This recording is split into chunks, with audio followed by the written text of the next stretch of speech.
To enable the email response template feature, click Setting. Click See All Settings.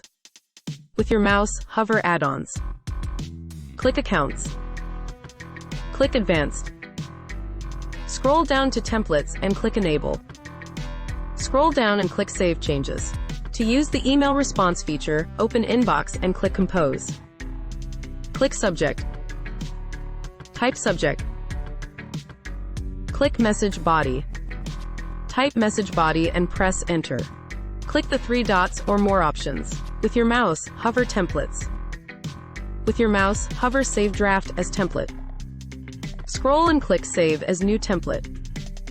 Type template name. Click Save. Scroll up and click Close. To use the newly created template, click Compose. Click More options. With your mouse, hover Templates. Click End of Year Report 2024. The email template will automatically load. That's it. You're done.